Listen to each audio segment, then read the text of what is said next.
Yeah!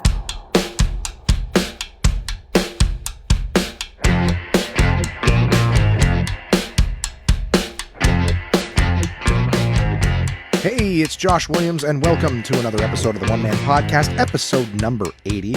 As a matter of fact, for Wednesday, November 21st, 2018. How's it going, onesies? You guys having a good week so far?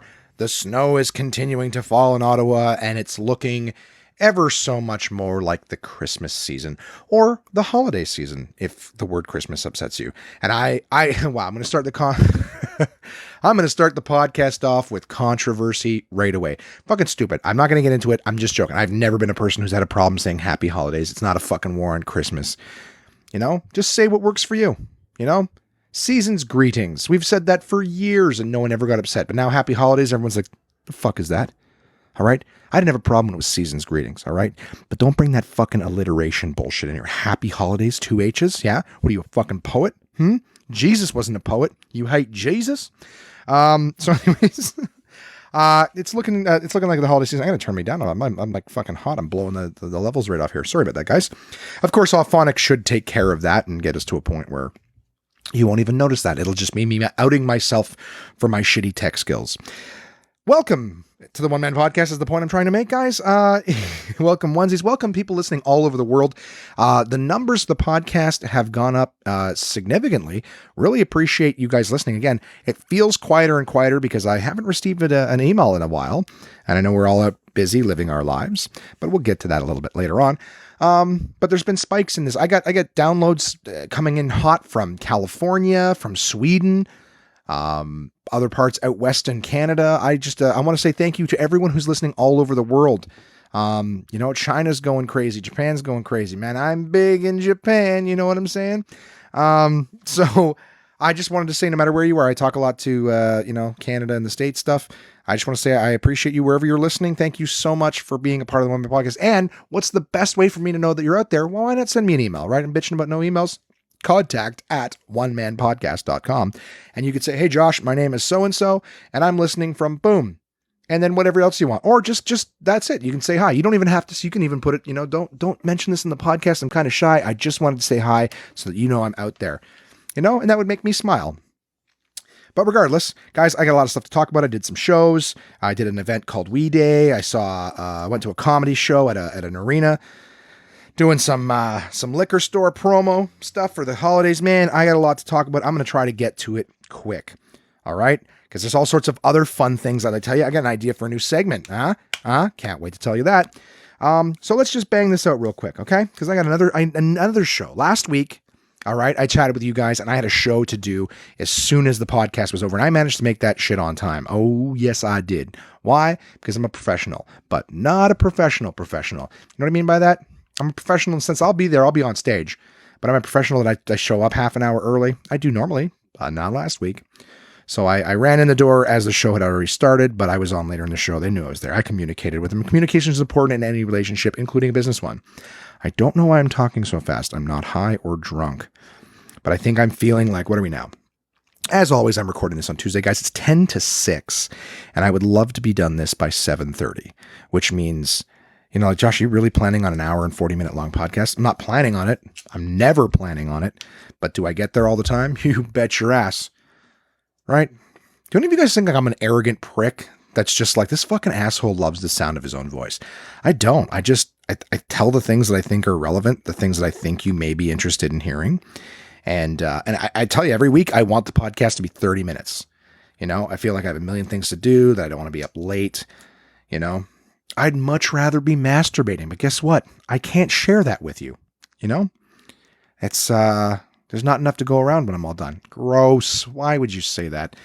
That's so fucking stupid. I'm so sorry, guys. 4 minutes in, should I start over? No, I don't do that. The first couple times back in the early days, all right, back in the single digit episode numbers, there'd be some times where I'd start talking to myself and I go, well, this is stupid. And I'd hit stop and I'd erase it. And we're talking only like 4 or 5 minutes in. I had a policy, if I want to say, 10, 15 minutes, I'm not throwing that kind of time away into the void, never be heard again. But 2-3 minutes, stumble on the opening intro. Yeah, I'd start it over. Fuck that. Now I don't care. 80 episodes in, more than a year, still on time, God damn it. That's the one thing, right? I can't even show up for my own shows, but I will show up for you guys. Free of charge on your doorstep. That's what it was. A charge and door came together, made new words. But on your doorstep the next morning, metaphorically speaking, ready for you to consume. Anyways, lots of stuff to talk about this week. Last week, I went to do that spot at Absolute Comedy, and I had a great time. I did 8 minutes of relatively new stuff, so strengthening and polishing up some other stuff, and adding some new lines, some new tags, some new angles to a bit. It went absolutely fantastic. Everyone was telling me, like, dude, are you serious? That was some new shit, and you just crushed with it. And I got to say, it doesn't happen very often, and I'm not the kind of comic who'll go out and talk about how well I did if I didn't, but last week was a great boost to the self-esteem. And I'll tell you guys, honestly, after the podcast that I put out and some of those low things, like low points and dark places I was talking about, that was exactly what I needed. I needed to go out there just with some stupid ideas in my head and have people go like, that was fucking awesome. So it makes me feel good. Maybe I am on the right path. Who knows? But that went great. On Wednesday, I got to work with my buddy Chris. Chris, the regular writer-inner of the the regular guy who writes into the podcast. My buddy Chris, he'll talk about board games, about braided cord and things like that. You guys listen, Chris emails in. Hasn't for a while, but that's okay. He's a regular contributor. Well, my buddy Chris and I worked an event called We Day. And this event was basically We Day. I don't know if you guys can hear me peeling the fucking label off my bottle of water. It's taking a long time because it's a sticker. It's a Fiji sticker. That's right. I drank the good shit. I may have mentioned this last week, actually. So expensive, I think I'm going to just treat myself to a bottle of Fiji only on podcasts. When I'm working for free, God damn it, I drink the good stuff. Keep my whistle wet with the finest. So, We Day is like it's like an inspirational day for kids. They get sort of all sorts of kind of public speakers and motivational people and inspirational people to come and talk. And you can go online and check. I didn't remember any of the names. The only one I remember who was there was the guy from Good Life, the CEO of Good Life, who's got all of his stupid inspirational quotes all over the walls of Good Life gyms all over the place. David Patchell Evans. I can't shit on him because Good Life takes decent care of me. They got me a membership or whatever. They take care of me. And I've never met this Patchell Evans guy. I know his quotes are stupid. I will say that. If this ever gets back to him, your quotes are fucking stupid. They look like someone who's trying to make up quotes so they can paint them on the wall. But having said that, he may be a very nice man. He's definitely a very successful businessman.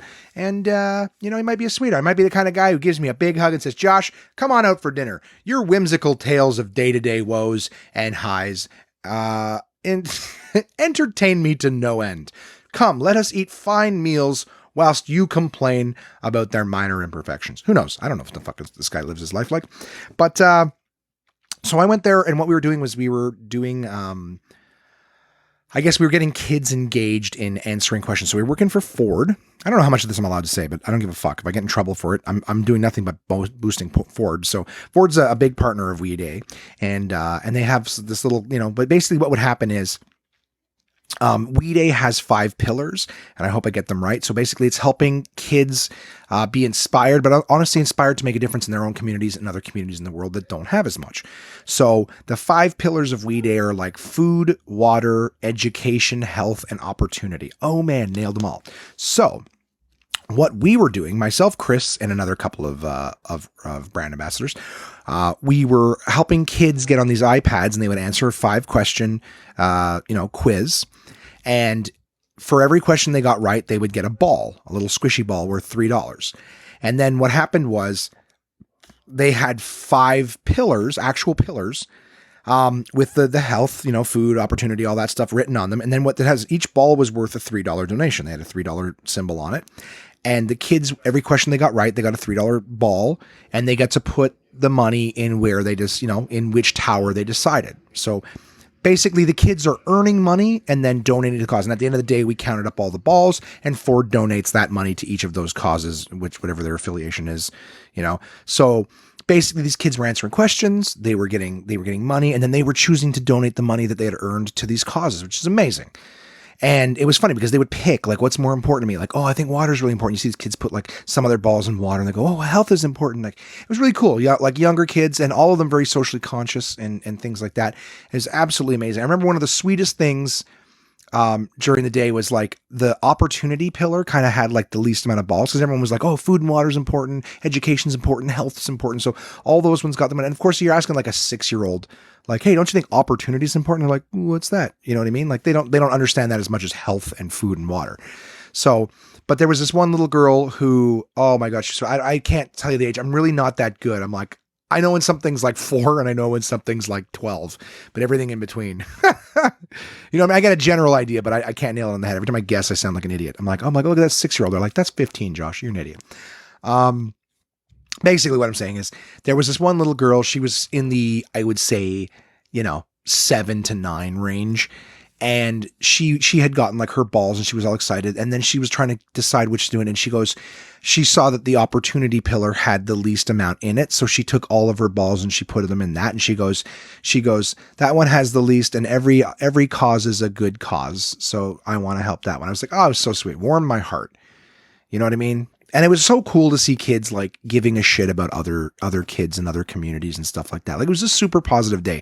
And honestly, who knows at what point in our lives we lose that sort of ambition to want to help other people and give a fuck about other people, I mean, we're going into the holiday season now, and I notice everybody tends to warm up around the holidays and we start holding the doors for strangers a little bit better and being kind and everything like that and starting to feel a little more charitable.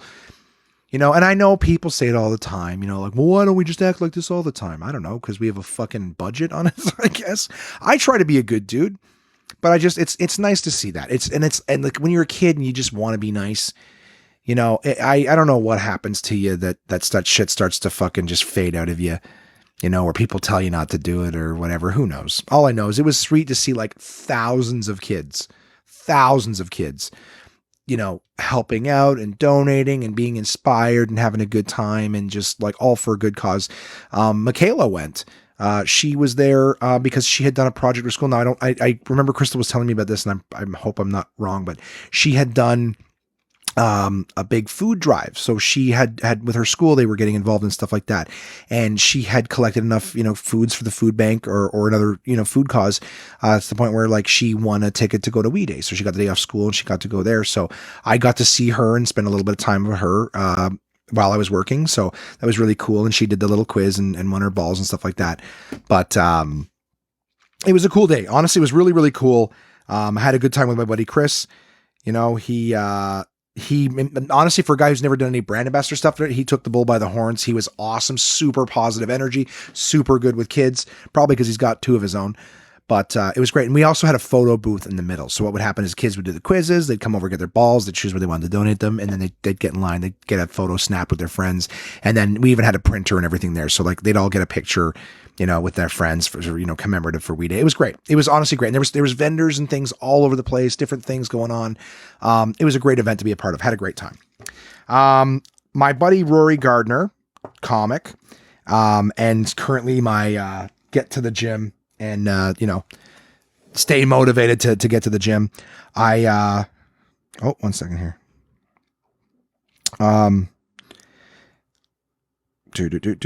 Sorry, we're doing a lot of things. I remember, what the fuck was I saying? Rory. Yes. Sorry, guys.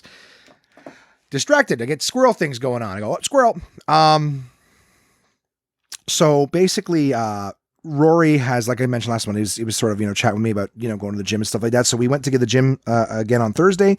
Supposed to do it again this weekend, but I had so much shit going on, that I wasn't able to, I wasn't able to make it continuously, but I am doing the supersets that Rory suggested. We got together, went to Good Life. And I think this time I did legs, and holy shit, did I ever fucking do legs. But luckily for me, I didn't have like the 4-day tear pains like I did on my, my arms. So for example, like when I was doing leg day, my arms were still destroyed. So I remember like Friday, I had horrible pains in my arms, and I was just starting to get the pains from my legs on Thursday. Anyways, I think I described it before. but I'm doing supersets. I'm enjoying it now. I haven't been to the gym since Thursday and it is Tuesday, so I got to get my ass back there. I have good reasons, but no excuses. All right. It's still a thing. Going to be doing boom, boom, boom. I'm going to be going to, whatever. We'll talk about it. I'll be accountable. Don't worry. So we had, hit the gym. That went well. Did legs. Legs did not take as long to recover, but I'm liking these superset things because they're quick. You know, I get a serious workout in the areas, and then and then it's just back to my life. Versus like the 2-hour shit when I didn't know what I was doing and I do like an hour of cardio, whatever. I got the elliptical here at the house, so I can do the elliptical at home and get some cardio at a different point in the day where all I have to do is like, walk downstairs, do the cardio, come up, shower, go to bed or whatever the fuck it is. I like the idea that the supersets at the gym, I can throw my bag in the car, maybe Uber, and then 30 minutes after Ubering, hit that, bag it out, finish, and then on with my day. So I'm getting my earn some money in the morning, get my workout on, and then the rest of the day is mine to, be productive or fuck around. But either way, at least I'm getting something done. And I like the idea of starting the day with earning money, getting to the gym. So finances and health, which are my two biggest focuses right now and my two biggest causes for depression. So I like that strategy, and I really appreciate Rory Gardner for what he's doing.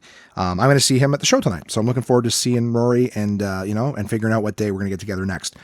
I am doing an LCBO, which is the Liquor Control Board of Ontario, right? We got liquor stores here, and they're all government run for the most part. They've just recently in the last few years, and this is just for my international people, but and Canadians not in Ontario. They've recently started putting them in other stores, right? So now grocery stores and certain other things can carry alcohol, but for the most part, the big ones, the big stores, they're all government owned. So we are doing a promotion this month. So I'm going to be doing it again this week, and I'm going to be doing it next week. But we are basically going into stores and we're teaching people how to use their app. And, we're just showing them the different gift guides and things like that. So I've been spending a lot of time this week in the liquor stores and just talking about the fun stuff. Again, some of you know that I'm into wine and things like that. So, I don't get a chance to drink a lot of it, but I'm really enjoying learning about it. And I've basically been, every time I'm there, I'll pick up a bottle or two.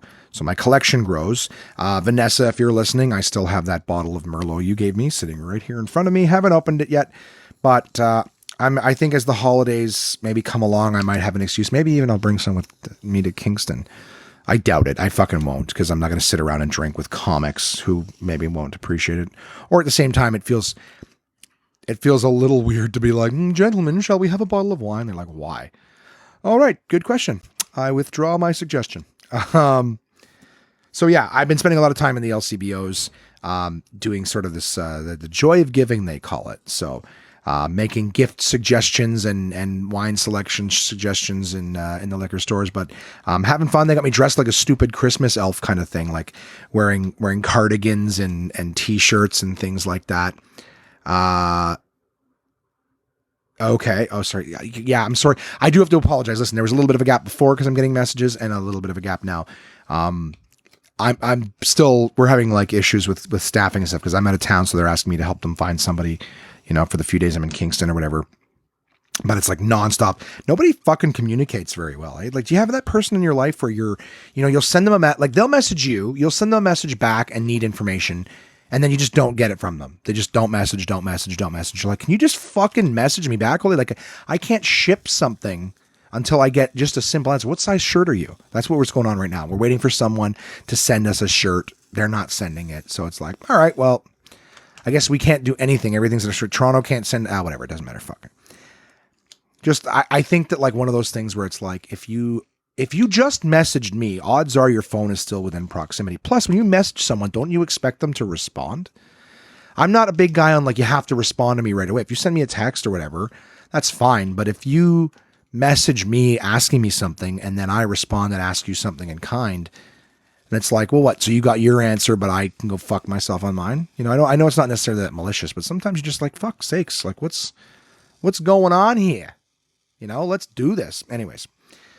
So that's been a busy thing this week. There was a huge snowstorm in Ottawa on Friday. I went out driving. I don't really have anything interesting to say about it. All I know is that a lot of people in this city did not have their snow tires on. And for my international listeners who don't have snow or anything like that, imagine if somebody just poured butter all over the fucking roads And I don't mean a little bit like it's sort of seeping into the cracks. I mean like there's a fucking 6 inches of just margarine and butter on the road. So your tires are just slipping and sliding. You can't get a grip on the goddamn road. That's kind of what it's like with the fresh snow. All right. You know, maybe not butter, maybe peanut butter. Let's give it a little bit more thickness. But generally speaking, your tires aren't biting. They're slipping and sliding around in it, and it's, you know, that's what snow tires for. You know, they tend to be softer, so they sink through and sag and kind of grip the road a little bit better. Regardless, it usually takes the first giant snowfall for everyone to go, oh shit, that was really dangerous. I might have got hurt. I'd better put my snow tires on. So that was the case on Friday. Saturday, I don't even remember what the fuck I did. I think Saturday, I just did the joy thing in the middle of the day. I came home, probably fucked around and played some Grand Theft Auto. You know, I have done that a couple times this week. I've been having a really, really good time. What else? I'm trying to bang through this here quick so I can talk about the fun stuff. Looking for a pen. I'm so disorganized this week because I had a long day. Hey, where's my pen? It was right here a fucking minute ago. There it is. I think that's the same one. It better be the same one, cod sarn it. All right. On Friday, you guys got a great thing coming out. Man, I'm so excited for you. Just writing it down here so I don't forget. Sunday, after doing my LCBO thing last day of it this week, Jason had received some tickets to Russell Peters. Yep. And I know that internationally, I don't have to explain to you guys who he is because he is the guy. Everyone knows who he is. The somebody going to get a hurt little bad guy. Now, how do I talk about this honestly? Let's put it this way. Jason got tickets to the box. We had 16 tickets to go see Russell Peters. We had the Labatt box, beer company, gave Jason their clients, of course, of Absolute and vice versa. They gave us the tickets for the box. Now, Jason invited me. Thank you so much. Here's the thing. It's the same box that we go to when we see the Ottawa Senator games occasionally. And when we go to see the Ottawa Senators games occasionally, we get free beer when we're in that box. All right, free drinks. And I'll tell you this, I was under the same impression. Now, not to say that I wasn't interested. God damn it. I don't lie to you guys. I didn't give a fuck about seeing Russell Peters. Russ has got a new special on Netflix almost, every 6 months or something. At least it feels like that. Basically, he's like the second most released person in the stand-up scene after Kevin Hart. Right? It's like, isn't Kevin Hart in a new movie every 38 minutes? Every time you turn around, oh, Kevin Hart, and you're like, what? So I'm okay to take a break from Kevin Hart, and I'll be honest, second place, the runner-up in the Give It a Fucking Rest Olympics is Russell Peters to me. So Russ is a nice guy. I've met him before.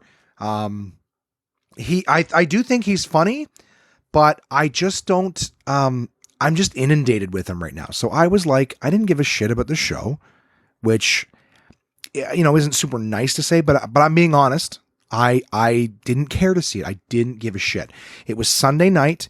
The roads were still kind of recovering from all of the snow. Where the Canadian Tire Center is it's way out of town. It takes forever to get into. It takes forever to get out of. And I just looked at it like, you know what? I'm trying to save money. I'm still recouping from the Los Angeles trip. I'm working a lot right now, but all of the checks and everything that I'm working for haven't come in yet. So I'm trying to recoup, and I'm going, you know what? I'm going to miss a few days, or at least some of the lucrative days, Ubering, because I'll be in Kingston. I'm like, I don't know if I want to go out, spend money, get home late because we're all going to be out late, and then miss, a big chunk of the morning the next day.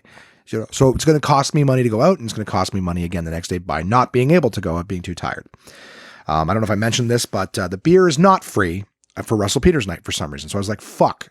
So I had said yes, went out, and sorry, I'm trying to think of all the things I shouldn't say.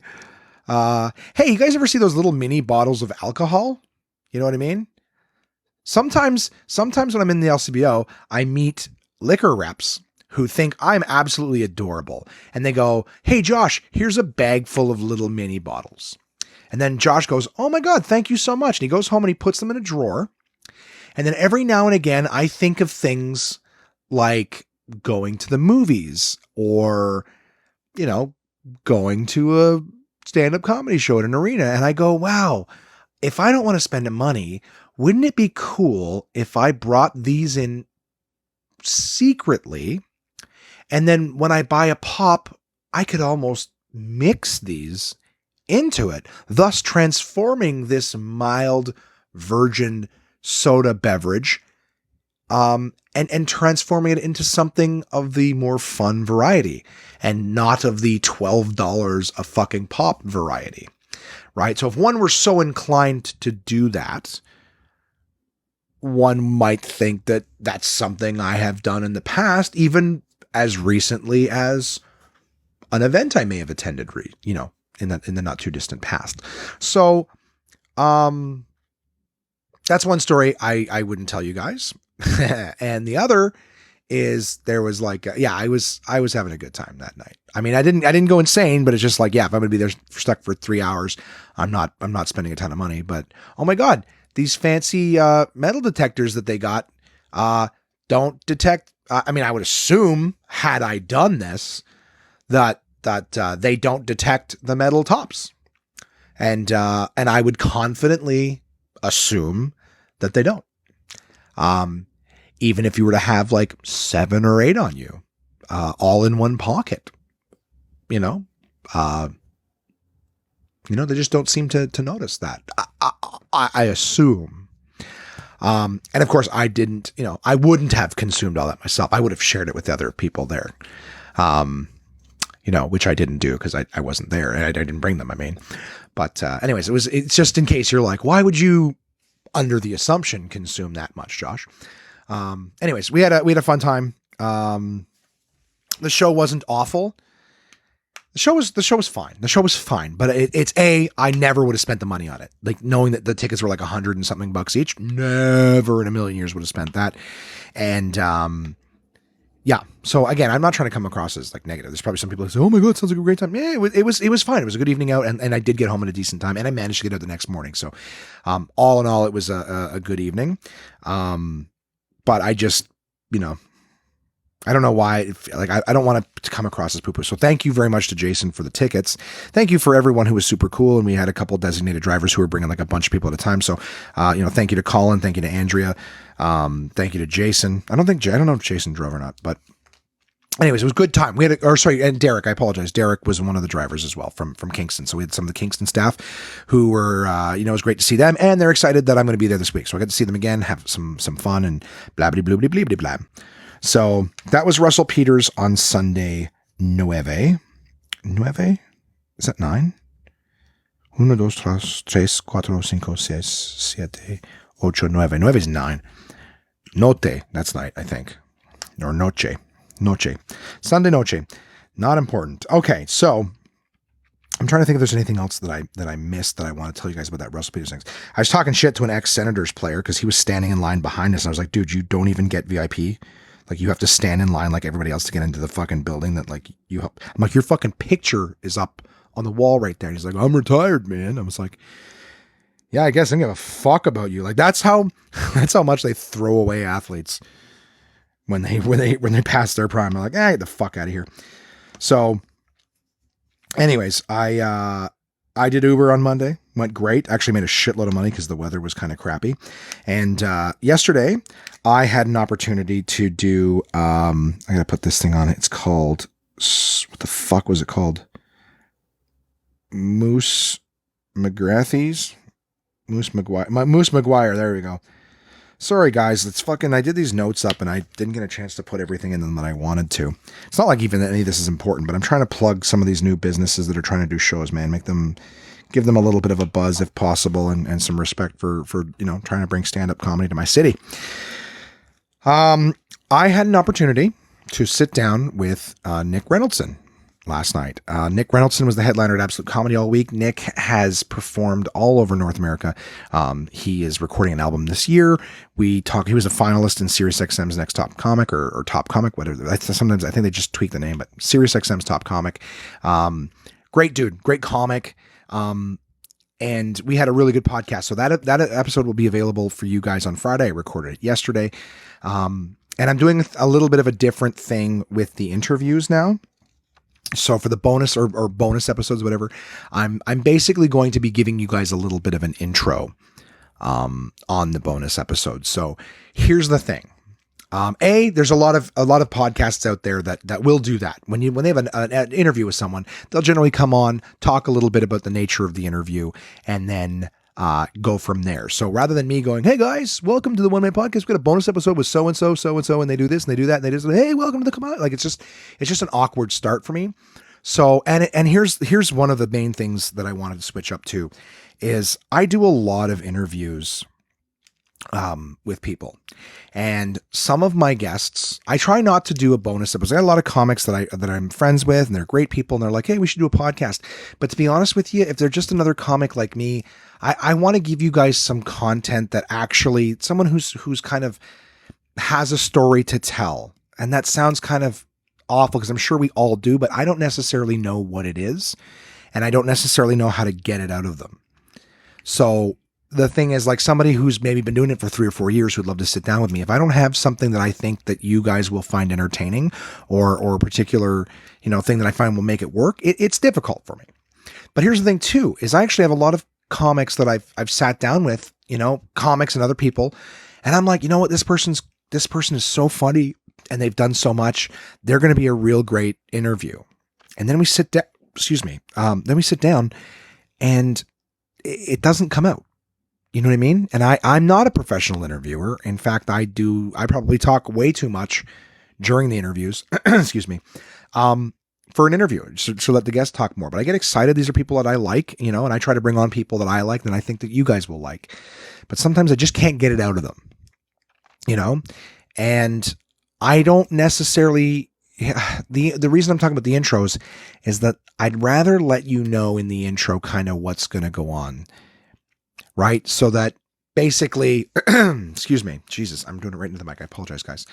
Is I want to be able to give you guys a little bit of an intro, let you know what's going to happen in the interview, who the person is and whatnot. And doing the little intros after the fact, I can sort of let you know what we talk about. And then you can listen to that part and decide whether or not you want to listen to the episode based on what I say. So I will get better at intros. I don't really write intros, but I can sort of give their credits or whatever. Rather than, a lot of comics, we don't like getting praised too much. When you sit there and someone's like, they've done this and they've done this and they've done this, it's kind of like, oh, geez. So that's what the nature of the bonus episodes now is. You'll get a little intro from me, letting you know kind of what we're talking about and things like that. And I'm not gonna be like, this episode, I really like this guy, but fuck, does it ever go nowhere? No, I wouldn't do that, but I might say, we end up talking a little bit this, and they've lived a lot of yada yada yada yada. I think it's probably something where I'll end up putting my foot in my mouth way more often than just giving a basic line, because I just want you guys to enjoy yourselves. And like I said, there's been times where I felt like, fuck, that person's really funny and really interesting, but not on this bonus episode. So we should almost have a code word that my guests, because some of my guests, I doubt a lot of my guests listen to the podcast, but we should almost have like a code thing where it's like, hey guys, wouldn't it be a great time to wash your socks? I don't know. That's the stupidest thing. But guess what? If you have a better code word, contact the onemanpodcast.com. I go, guys, this week's episode was a total turkey tucker. You're like, what does that even mean? It means don't listen to this one or don't judge it. Lower your expectations, for fuck's sakes. So, give me one sec here. I'm getting a text. I've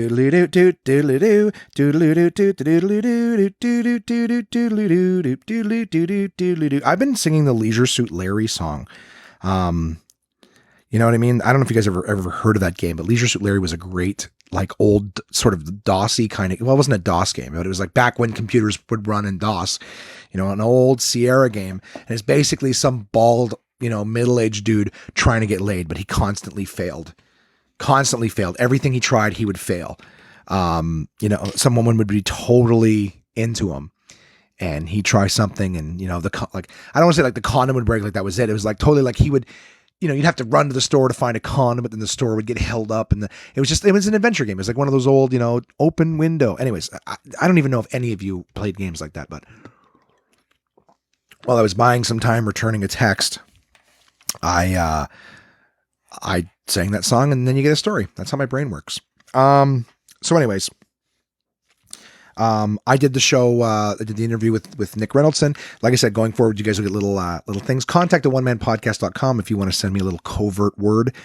How funny would that be though? I'll get the one person who listens to the podcast. I'll say like, okay guys, spaghetti soup. And they'll be like, why the fuck did you say that about my episode? All I know is I wish that I had been able to tell you guys some episodes to just lower your expectations on, you know? I just don't want to hurt anybody, you know? I don't want to be like, hey, here's an episode that's not worth listening to. And hopefully it's not your first time checking out my podcast and that you'll never come back because this person, for some reason or other, who is not a boring person, was boring as fuck. Anyways, you get the fucking idea. I need to let topics go sooner sometimes. Anyways, did the interview with Nick, and then we did a show at Moose McGuire's. Moose McGuire's used to be called the Tartan Pub.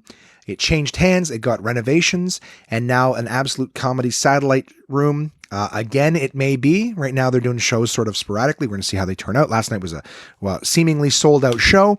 We had a great time. It was myself hosting. Nick Reynoldson was headlining. And then we had some great comics on the show as well, guys I've come up with and seen develop. We had the lovely Heather Hirsch was on the show, Matt Carter, Mike Beattie, who used to run that room when it was initially launched. Mike Beattie abso-fucking-lutely destroyed last night. He's been working on some new stuff. Chatted with him for a little bit. I need to have Beattie on the podcast. That needs to happen. I'm going to write that down. He is so fucking funny, guys. You have no idea. He's so fucking funny. I got to have that guy on the podcast because it's, but who knows? Maybe he'll be a spaghetti soup kind of guy. You know what I mean? But he makes me fucking laugh, and he's a fucking smart. The stories that he has to tell, unbelievable. All right. So I'm trying to promote Reynolds in here. So you guys look at that episode. The Moose McGuire show went great. And yeah, so that's what we did today. Last thing I'll tell you before we move on with this goddamn fucking podcast is I went to New York State. Just across the border. It's not particularly far. I went to the lovely area of Putnam or something, or Ogdensburg, because my mother's dog and my dog required some veterinary services, you know? And, we just went over with the dogs, but they came back with cleaner teeth, and, one of them had one less tooth because there was an issue and it needed to be extracted. But we just went on this leisurely drive, tap, tap, tap on the nose, to the United States. And while we were there, we were just, happened to walk into a veterinary clinic and found out that they're hundreds of dollars cheaper for the same procedure south of the border. Now, again, assuming one was interested in saving hundreds of dollars on a procedure, or perhaps just a reasonable amount of money, who'd have thought? We were just going for a leisurely drive with the dogs, crossing the border. We wandered into this place, found out that, this procedure we needed to have done was cheaper, and they had some time. And we figured, guys, it's going to be so hard to be going to some outlet malls and stores, shopping around with dogs. I mean, it would be irresponsible, nay, inconsiderate to leave them in the car while we did that. Wouldn't it be better if we just left them at this veterinary office? And while they're there, I mean, why take up room? Get some things done, That's just, it's a consideration, right? And I think it was a long day, got up early. I'm having a little bit of a tough time recollecting, but I think that may have been what happened today, but anyways, so we did that, and I went to dink around, as they say. We went to a place called Ollie's. So I spoke to my dad, and I knew Jason. So we dropped the dogs off, and we were like, okay, well, let's go have breakfast. This was early, right? We had to get there for like 9:00 in the morning. And the dogs were in like Putnam or something. I won't name the clinic, but basically the dogs got dropped off at Putnam, and we were right between Messina and Ogdensburg. And I think Ogdensburg, I know that Jason had recently gone to with another comic, and they were like looking for outlet malls. So I remember that name. My dad was like, well, if you guys are, if you're between Messina and Ogdensburg, both of them have outlet malls. So I was like, okay, well, Ogdensburg's been mentioned by two. My mom's like, I've already been to Messina, so let's go to Ogdensburg. Done. Let's go to Ogdensburg. Let's look around. Pre-Black Friday. So we did that. And then when we were having our breakfast in Augsburg, we asked somebody like, hey, is there an outlet mall here? She like scrunches up her face and goes, just shakes her head. No, like, mm-mm. So we're like, okay, great. So I remember as we were paying, the same waitress came back and it wasn't our waitress for the meal, but just one of the other ones working there. She came back. She goes, are you guys looking for like a place with like good deals and stuff? We were like, yeah, pretty much. She's like, go to Ollie's in Messina. We're like, oh, okay. It's like, basically this place, I don't know how far this reference will work, but it's basically like a Home Sense fuck the dollar store. So there's some shit there that's half decent, but then there's a lot of just like really cheap shit. So we went and we started looking around, and there was basically like a bunch of, for me, the stuff that caught my eye the most was they had like chocolate flavored Twizzlers, and I bought a bag, and cheap too, right? It's like $2 for a bag. So big bag of chocolate flavored Twizzlers. They had Jolly Rancher flavored Pop-Tarts, which seemed kind of gross. I'm not going to lie. I picked the box up and put it in my cart, but I didn't leave with it. They had, this is shit I don't need in my life, right? I see this, I'm like, oh, I've never tried this. This seems interesting. But at the same time, I'm trying to lose weight, right? So you come back with like $50 worth of garbage. But some of it lived in my cart for a little while. They had cases of Yoo-Hoo, right? And you all hear about that in Canada, the Yoo-Hoo. It's like a chocolate drink. So I got a case of that in the cart, put it back.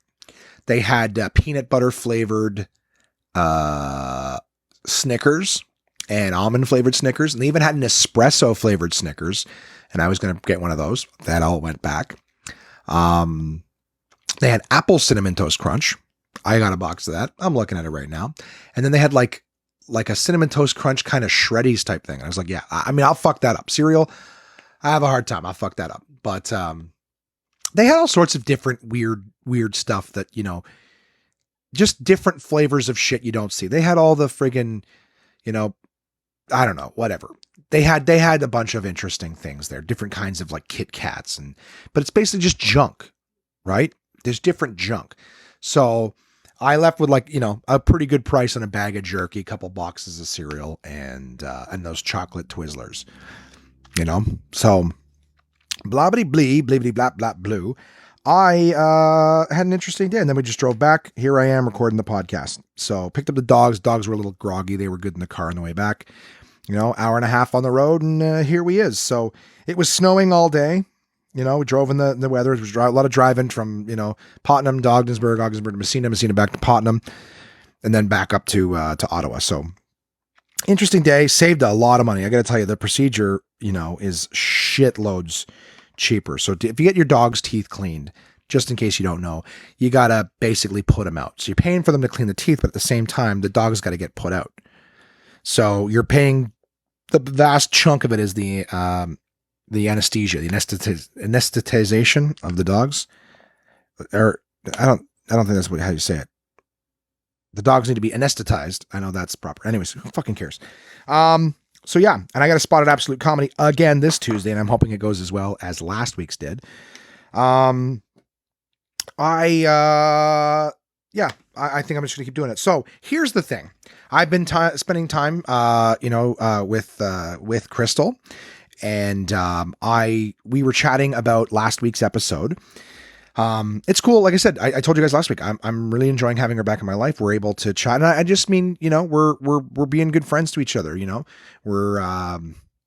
it's really cool because again, the part of my life that I'm in right now with my doubt stuff, I think we've reconnected at a good time just in terms of being able to be supportive and stuff like that. And, seeing that, again, everyone has the right to privacy, and I'm just trying not to over talk about someone else, but I'm trying to talk just about myself is what I'm trying to say. But, we're both doing good. We're both from a year ago, seeing goals and shit like that we've had, and both of us working towards them. It's really cool. And, it's just nice being able to talk and be supportive and, a lot of the old shit, just isn't there, but anyways, I digress. I'm just trying to express that having her back in my life is a very positive thing right now in terms of us, speaking and being supportive and whatnot. But I really, we were chatting. She had listened to the last episode, and when we were chatting, she had mentioned, because she gives me feedback on the episodes. You motherfucker! No, I'm kidding. She had mentioned that she really enjoyed Kamar's, just his involvement in the podcast last week, starting the episode off where him and I were chatting, and then she said, and she liked the fact that it was in for a little bit, and then he was gone. We did a little chat back and forth, and that's it. I was saying how Kamar had suggested, I was giving him the feedback saying, people are saying that they like it.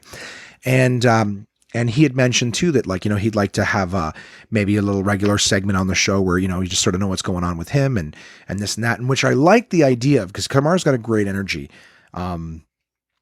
Sometimes he has shit energy, just in case. I want to compliment the guy, but at the same time, he's also capable of being incredible. Like, he can put a smile on my face particularly quickly at times, and at the same time, he can make me feel like shit with like almost no, like completely unnecessarily. So I want to praise the guy, but I can't just inflate his head without being like, sometimes you're also a fucking asshole. I know he's listening to this, and I love you, buddy, but I love you. You make me smile, and you also make me sad. Oh, jeez, that was not a good thing. Anyways, Kamar's pretty stable. I don't think he's going to take that in as a complete negative, but I don't know why I couldn't just compliment him without the other either. So I guess that's something I need to work on. But regardless, I would very much like to have Kamar on the show. But here's the thing. I don't want anyone, my hesitation with just being like, cool, let's do it. Kamar had an excellent name for the segment and everything. He was going to say, hey, we should have like a catching up with Kamar. And maybe we can do that.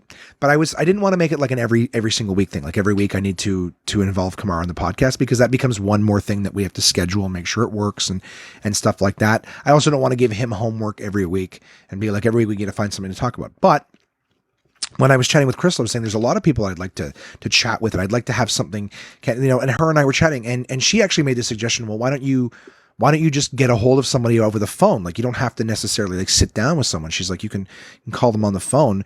And after the two of us brainstormed a little bit, just in conversation, it was like, well, why don't I just get a hold of you guys? And I figured, you know what? I'm always looking for you guys to tell me how you're doing via the email. But for my regular listeners, how well that works out for me. I've got like 3 of you who regularly email me, and I do appreciate that. But you know what? I want to know how you're doing. And rather than me sitting around begging you to message me, I figure I'm going to start just randomly calling you guys. So we're going to have a new segment. I think we're going to call it Touch and Go, because that's kind of what these little calls will be. It'll be a little Touch and Go Tuesday. That's when I record this. And depending on when and where it is, I'm just going to call somebody. I'm going to find somebody in the list. I'm just going to give them a fucking call, and we're going to see what they're up to. But it won't be long. So it could be any one of you. If I know you and I have your phone number, it could be that I just give you a call, you know what I mean, to see what's going on with you, what's new and exciting in your world. And it could be, 5 to 10 minutes, but I'm going to record it right now. So I actually didn't really know if I was going to do that this week or not, but I figured, since Crystal was the one I was chatting with and she was sort of the co-creator of this idea, I thought I would give her a call. And again, some of you too, a lot of you listeners do know Crystal. And, so I thought maybe you guys would want to know what she's up to. So it's going to be more of like a what's going on with you right now. But I have got my phone plugged in. We're going to see what she's doing right now. I'm going to do it all candidly live. I'm even expecting sometimes I'm going to call people and there will be absolutely no one there. We might just get their answering machine. So let's see what she's up to, or if she answers. Hello. Hi. Hey. How are you? I have to let you know that I'm taking your idea and we're going to be doing the very first Touch and Go with you. I figured since you were the co-creator, I would call you first. So you're on the podcast already. Are you free for a few minutes? Yeah, I'm free for a few minutes. Yeah. That's cool. Yeah. So, I figure since we record the podcast on Tuesdays, we'd call it like the Touch and Go Tuesdays based on on your suggestion or whatever. So, cool. Yeah. So in the nature of this, what's going on with you right now? What are you up to right now? I'm painting some pots. Oh, for some, okay. Christmas projects. Yeah. Yeah. You were telling me about that earlier. I sound too radio-y right now, but it's only because I'm talking right into the microphone. That sounds fun. Tell us, because you've always been big on the Christmas stuff. I'm super excited to hear what you're going to be doing this year. Well, I mean, should it be a surprise or no? Oh, really? No, it's fine. No, I just actually last year I baked cookies. I'm not one to bake at all, so this was an experimental thing, but it went really well, and I put them in mason jars, and everyone who got them seemed to be pretty excited about it. So this year we're painting like little flower pots. Okay. And we're making them like Santa and Frosty and stuff like that. And then I got these fancy little bags from Michael's, and the cookies are going to go in there and then go in the pot. Nice. So yeah, should be fun. That's very, very cool. You also get into the other Christmas stuff too. I know I was chatting with you earlier, and you sent me a picture. You're doing the Elf on the Shelf again this year, right? Yeah. Is that secret? Are you not looking forward to it? No, right? That's not a secret. No, it's just it's kind of funny. So the kids are like older now, and they know that Santa doesn't exist and Mom does all the work. Spoiler alert, everyone listening, just in case you're listening with your children. Crystal's been into the eggnog, I guess, to think that Santa's not real. No, I'm kidding. Who lets their children listen to your podcast? Come on. I don't know, bad parents, I would assume. Yeah, so anyways, but Michaela still likes the illusion of it all. Mm-hmm. So she really enjoys me doing this elf on the shelf. Do you mind? But there's some days. Sorry, what? No, go ahead. I was just going to say, but I'd ask, go ahead and tell your story. I was just saying, if you don't mind, for anyone who may not know, because there's a lot of parents that listen, maybe just to let them know what Elf on a Shelf is. I know that the crazy Instagram lunatics probably know what it is, but I just, I figure for anyone who doesn't know.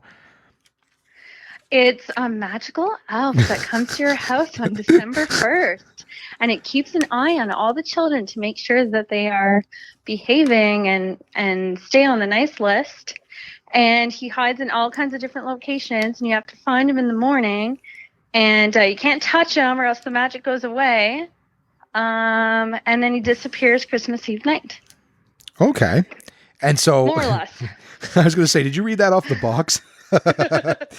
but I think the big thing that's kind of cool about that is that essentially the whole idea is like for the parents it's fun because you get to come up with like little things. The whole idea is I think that he's like mischievous, right? Like they get into shit in the middle of the night and then you wake up and they're almost like, geez, I don't know why. Wasn't there like a thing where people turn to stone at night or whatever? Maybe I'm just thinking of Toy Story.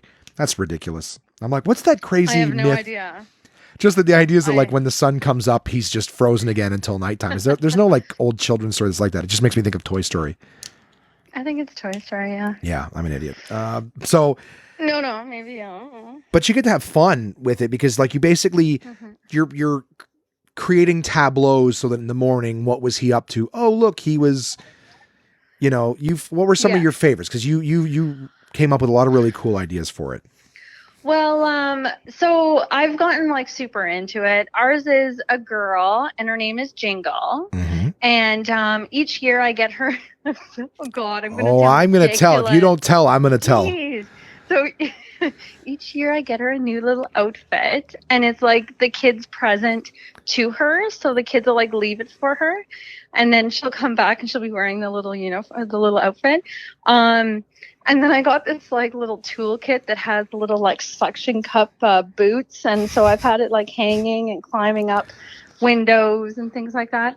I've got this cute little bathtub in my bathroom. And I know I put it once with a bunch of marshmallows just kind of chilling there. That was kind of cool. I'm trying to think of some other stuff. Now, Jingle also, to get around such a large house as such a small elf, Jingle might need some form of transportation, wouldn't she? And what? Oh yeah, so I got a reindeer.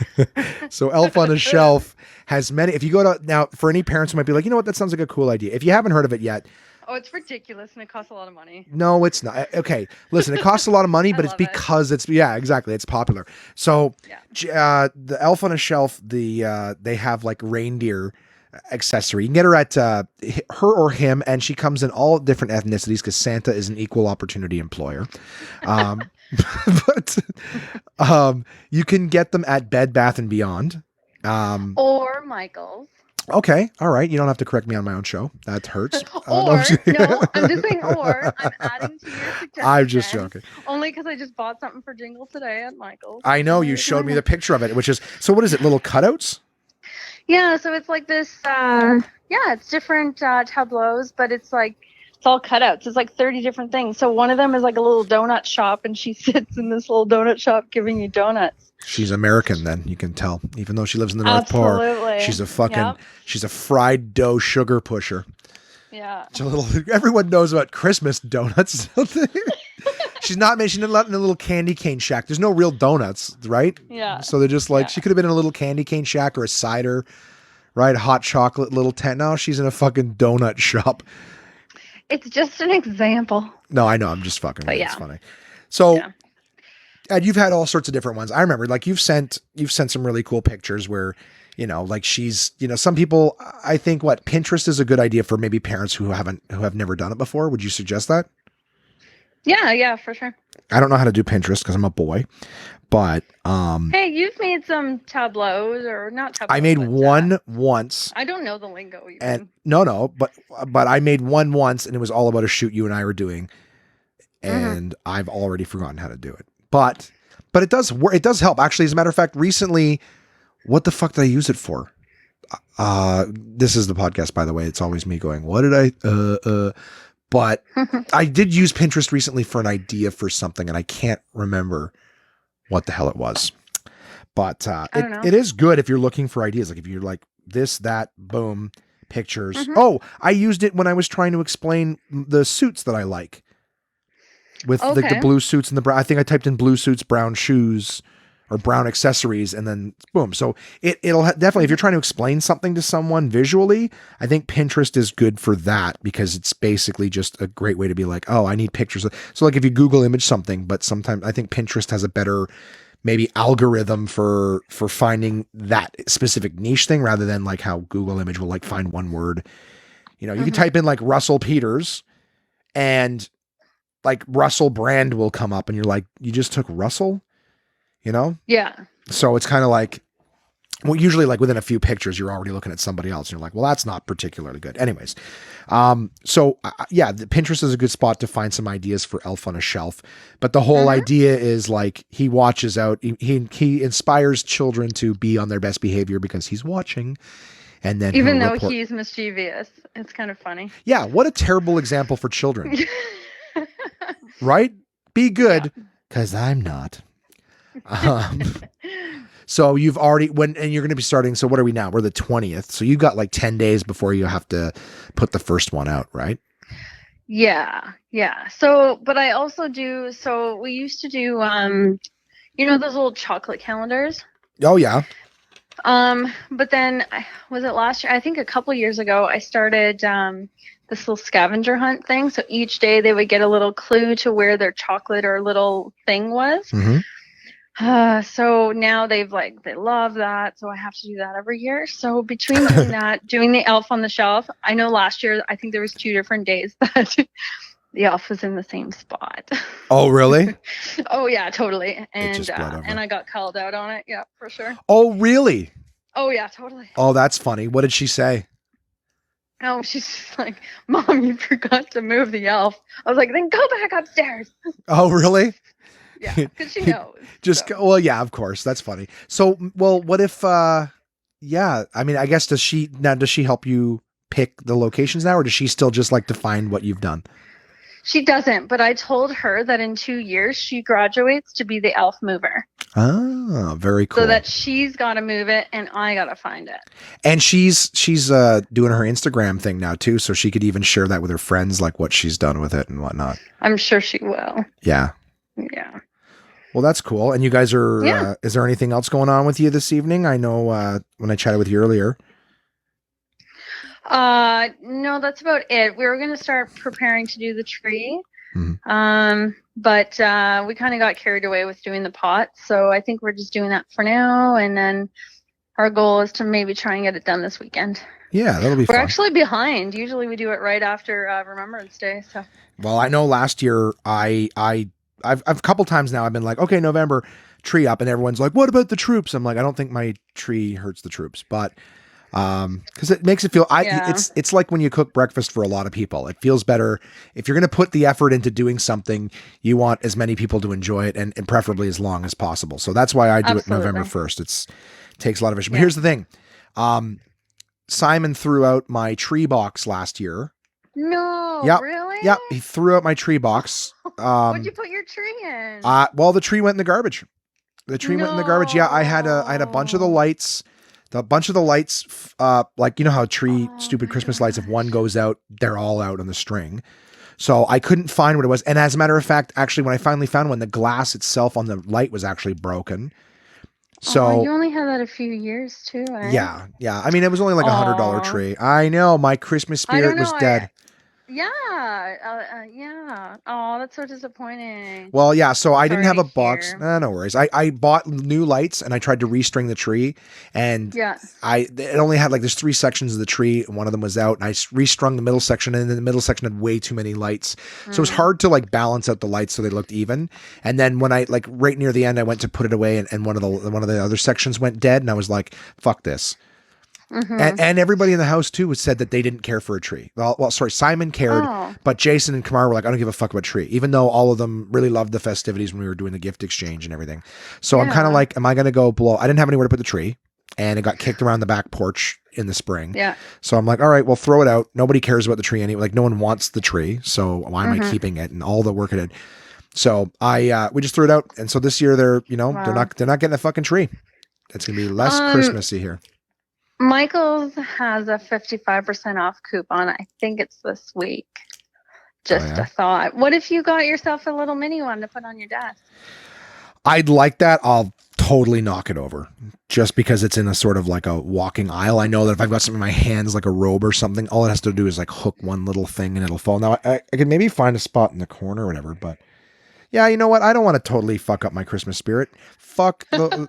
That's a weird way to take back your Christmas spirit. Fuck those guys. It's my Christmas cheer. Um, yeah. So I don't know. That's actually not a bad idea. 55% off. I get a little tree. It'll make me feel happy. I think I have somewhere Yeah. to plug it in. So, Yeah. anyways, so this year I'd love to put up the tree, but I'm the only one Yeah. who wants it. And Jason and Kamara soon Christmas over, they're like, get this fucking thing down. I'm like, Jesus. So I'm still gonna wrap presents and try to do, have hot chocolates and try to do Christmas puzzles Yeah. at the table. But I think You'll that just have to buy little presents that'll fit under the little tree. yeah, Yeah. I'm not gonna go crazy this year either. I like when the house looks Christmassy. I like putting my satellite radio on and playing Christmas songs or holiday songs. I opened the podcast off by getting controversial. Like I think less than 30 seconds in, I was like, it's getting to be the Christmas season or holiday season if the other thing of Christmas offends you. Yeah, that's me. I put my own foot in my Cool. mouth. Cool. So that's awesome. Well, I hope you guys have a good night. I'm trying to tell everyone that these touch and go segments will be nice and quick, but we're at 15 minutes. So I don't want to terrify anyone who gets these calls, but I appreciate the help and the brainstorming and helping to create this segment. I hope it's popular. Yeah. I'm not going to let anyone know when they get called. So thanks for being available when this call came in. For sure. Yeah. I hope it goes well for you too. Thanks. Well, you'll be listening, of course. Of course. Okay. Alrighty. Well, I hope you have a great night. Thanks for chatting with me. Thanks. You too. Good luck. Okay. Bye, lady. Bye. And there you go, guys. That's a little touch and go. What do you think of that? Huh? It's that easy. You make a phone call, chat and see how it goes. And it's not pre-recorded. That just happened live right now. So, that's a big thing. I know that that's a segment that I could pre-record. And to be honest with you, I really don't want to. I would rather you guys listen to me try to call 3 different people and fail. Like call one person, doesn't work. All right, well, let's try this person. Boom, boom. So I think part of my notes is I'm going to make like 3 suggestions, like write 3 names down to try to call. And if it doesn't work out, then that's it. It'll just be like, oh, wow, you guys are now avoiding my calls too while I'm at it. So, and if someone's not free or I get their answer machine, I'm just going to let that be the recording and I'll leave them a message and we can all be a part of it. But I like the idea that since you guys won't email me, guess what? I'm coming for you. All right. There's nowhere you can fucking hide. So yeah. And with that, guys, oh my God, we are ready to jump into the sponsors section. Huh? Who's my partners? Well, at portablepress.com.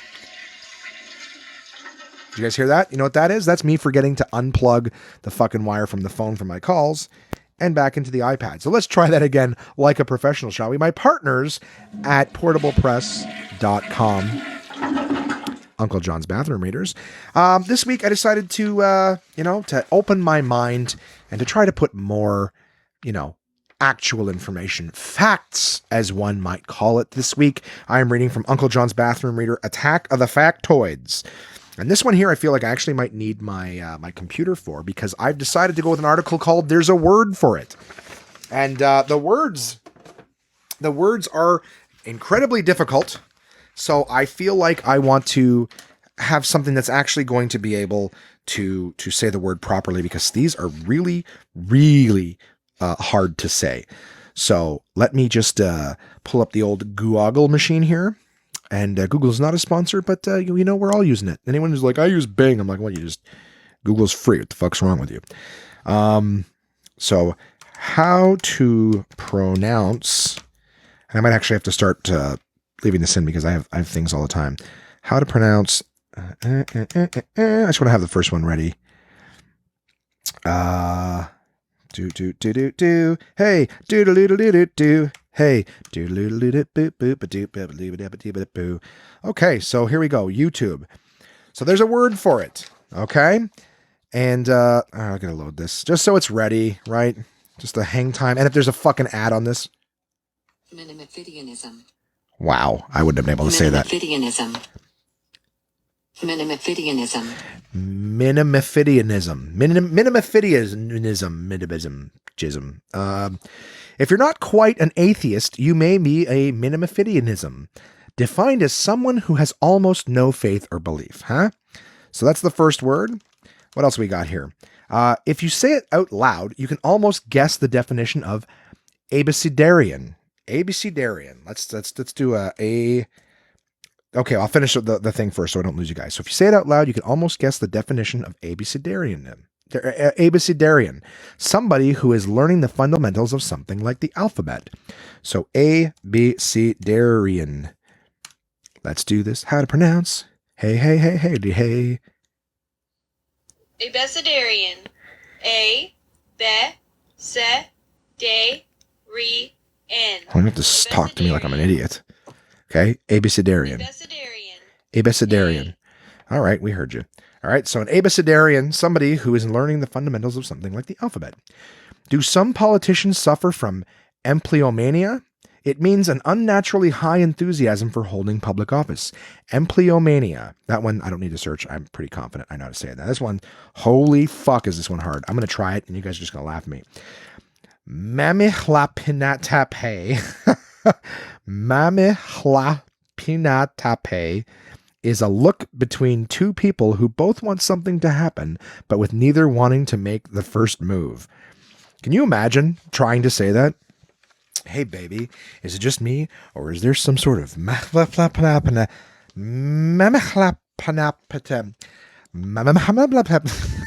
Oh, you're leaving? Oh, why is that? I lost all my confidence. I could have sworn this oh,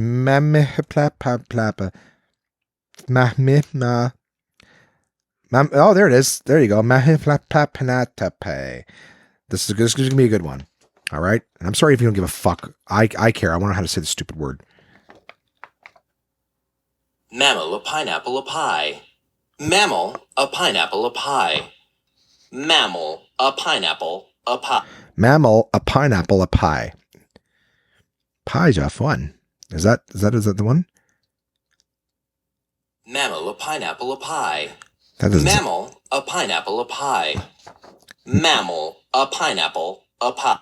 Oh, that's actually kind of easy. Mammal, a pineapple, a pie. Right? Mammal, a pineapple, and a pie. Hey, my mammal, a pineapple. Shut up, YouTube. Mammal, a pineapple, a pie is a look between two people. There you go. See how much easier it is if you just get someone sound it out. Sound it the fuck. Nope, don't you say it. I'm trying to go back to where I can actually Google the next word. Mammal, a pineapple, a pie is a look between two people who may be mammals and are interested in some sort of fruity pie.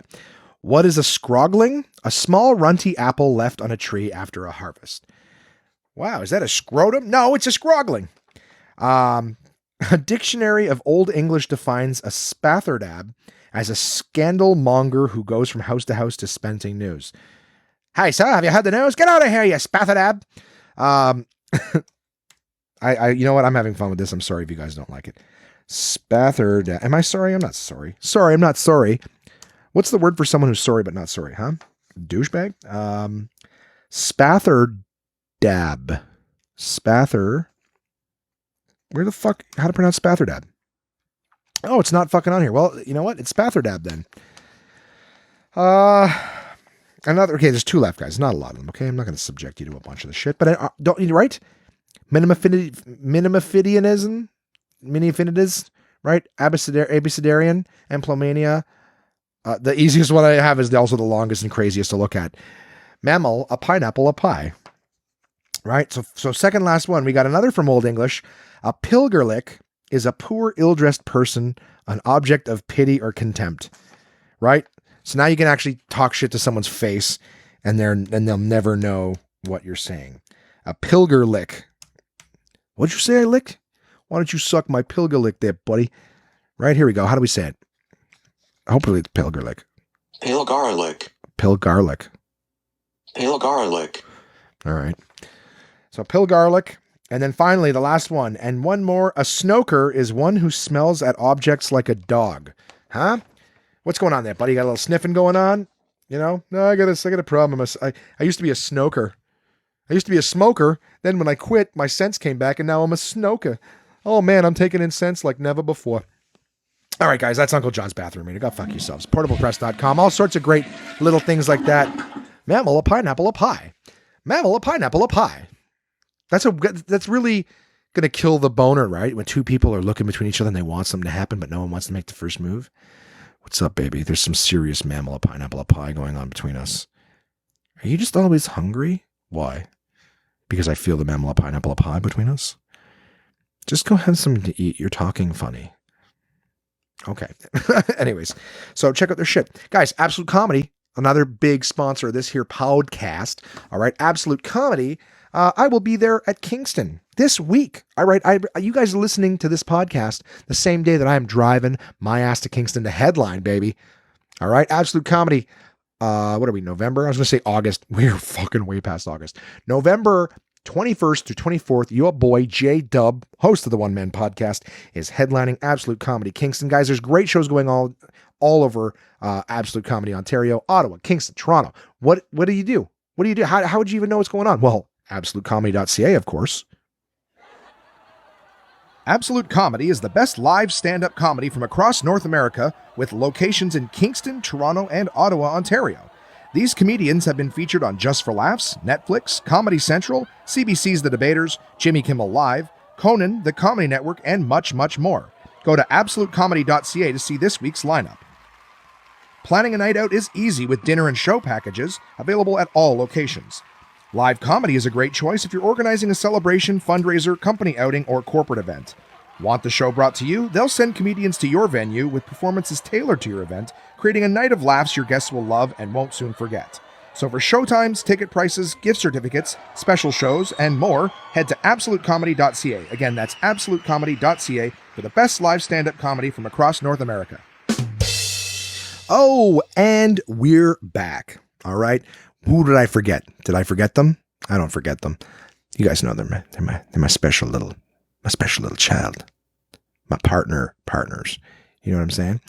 I am talking about DK's books, right? DK's books, pamphlets. They don't do pamphlets. All right.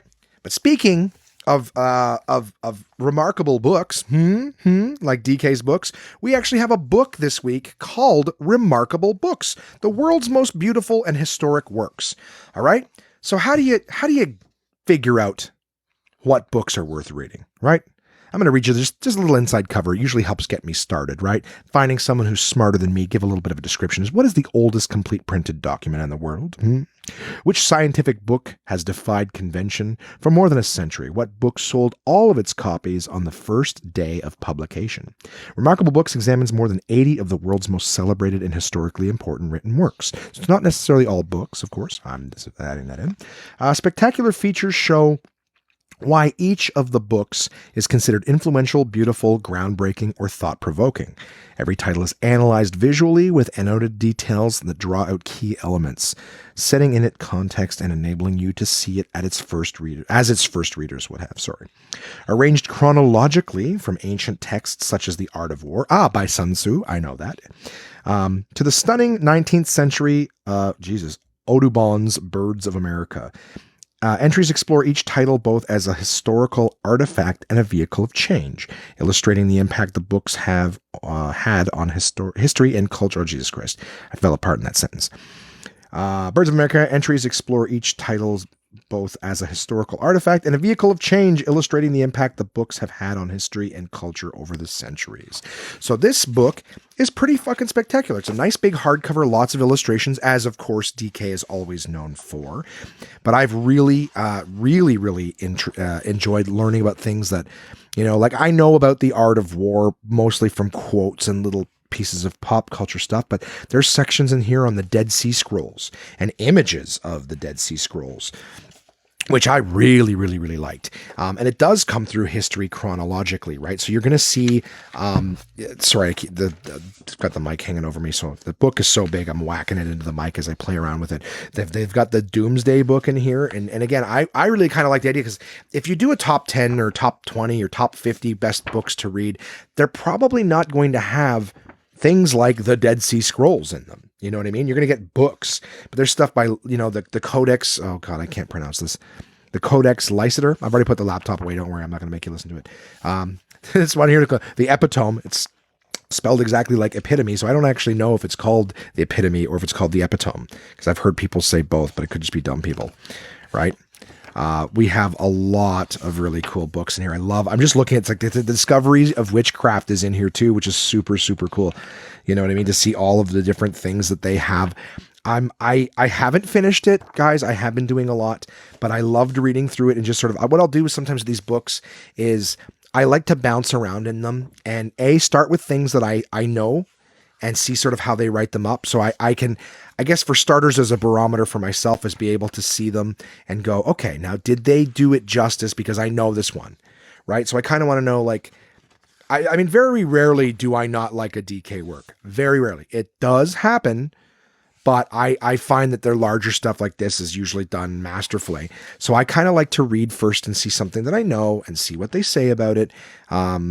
And then decide for myself, like, okay, is that fair? Would I have said more? Again, now at the same time too, some of these books, they'll only do like a 5-page thing. And not only are they giving you the history, but they're giving you the imagery. You get to take a look at it for yourself and kind of really play around with it and get a good sense for what it is. So the whole idea is it's not trying to tell you the whole story.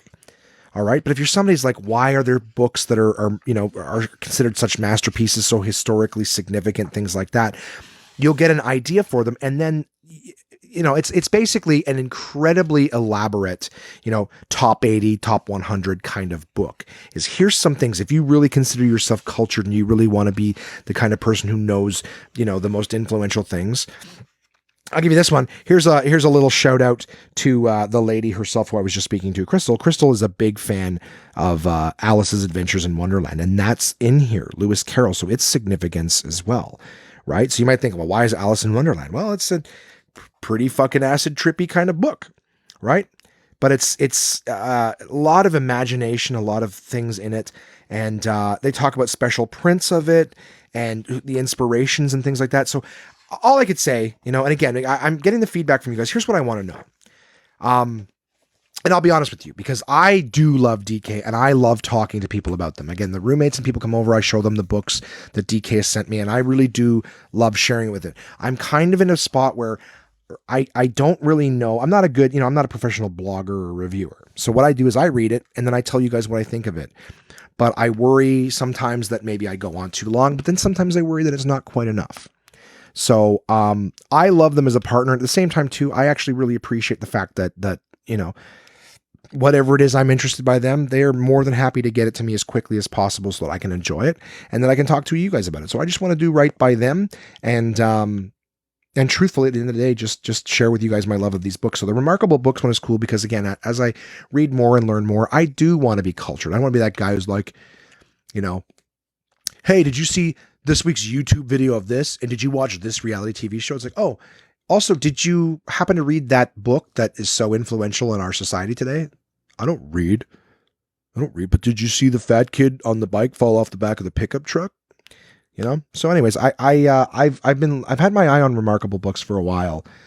And it was just kind of like, I'd be interested to see what's in there. So reading through it, and picking some titles out, I really like it. It's actually a really interesting thing. So rather than reading 100 books, almost like if you're kind of like, I want to get more into reading, this is actually a really good start. You can look through it and see sort of what books and what titles and what writings have certain influences, certain places, and then go from there and be like, okay, well, I really like that one.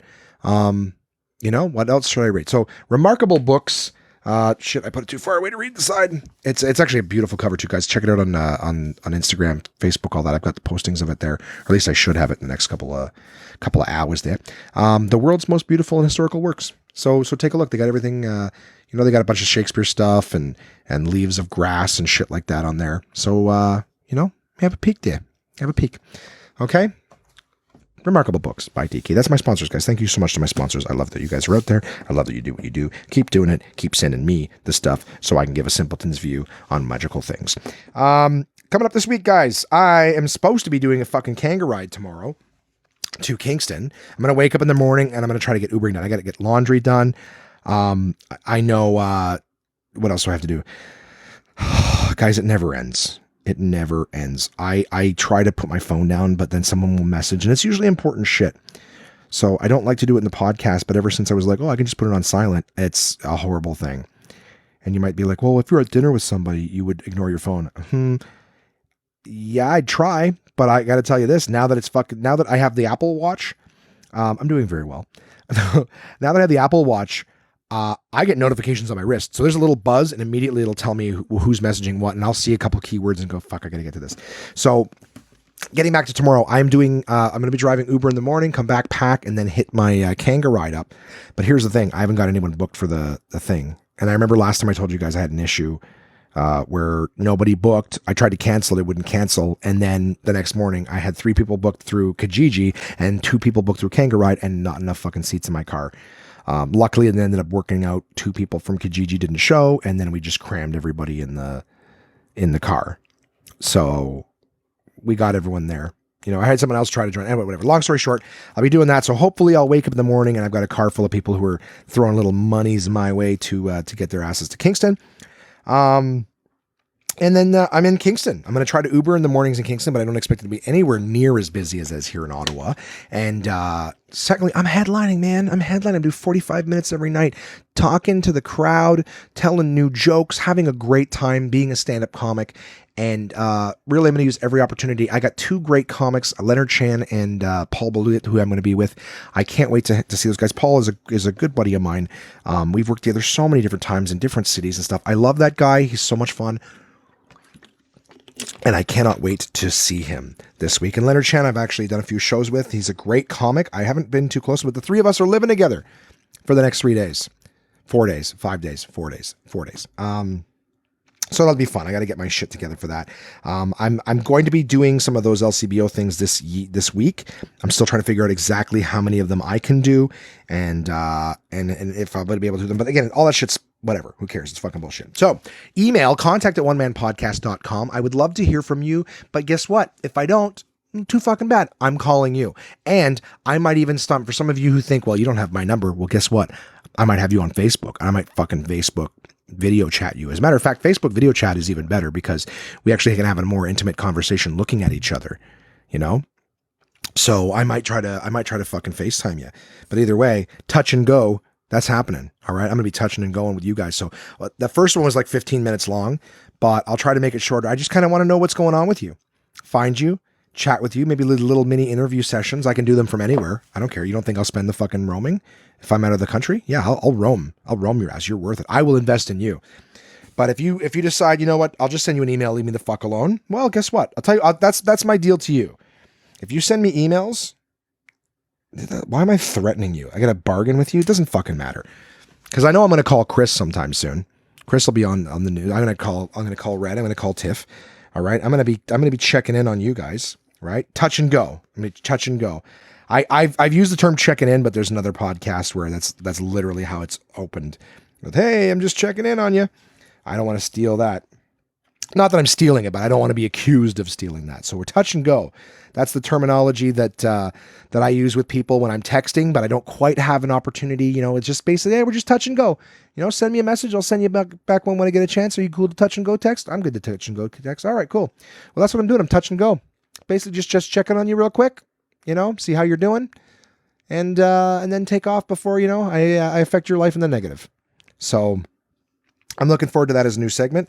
And I think that's one that's going to stick around because it doesn't take me a whole lot of work in advance, and it's a potential for a lot of fun. I might call someone and go, yeah, I'm busy right now, I can't talk, and then that's the touch and go. If in that case I might try, who knows, we'll see. But you guys will let me know if you like it or not. Thank you, portablepress.com, absolutecomedy.ca, and dk.com/ca in Canada.com in the States. Guys, check out Facebook, Twitter, Instagram, and YouTube. All right. I'm doing some new stuff with the podcast in the sense that I'm trying to get,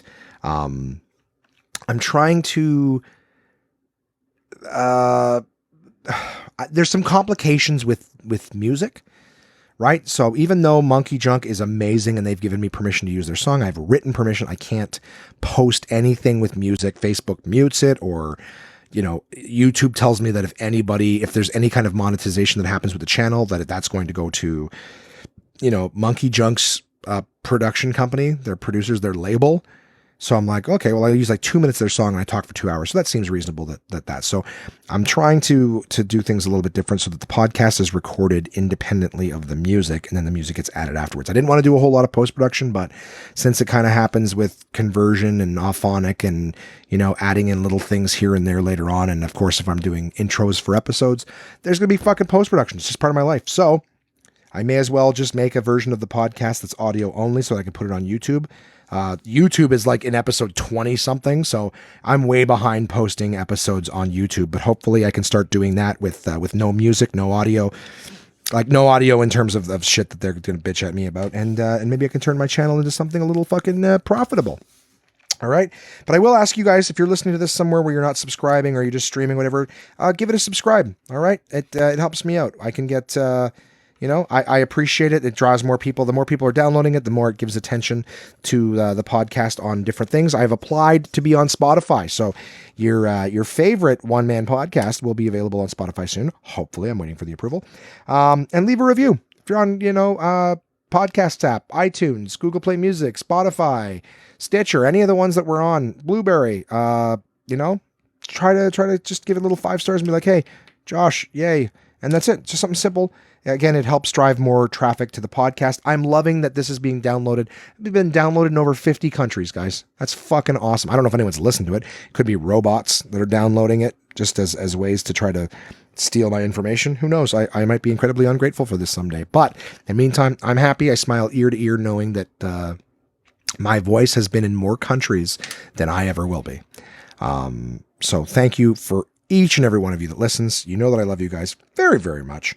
And keep listening, in further weeks. I hope that the holiday season treats you guys well. Check out Elf on the Shelf stuff on Pinterest and whatnot. All sorts of fun shit. Guys, I'm excited for the holidays. I'm excited for you being out there, and I'm excited to have stories to tell you again in the future. Thank you so much for listening. I will talk to you again next week.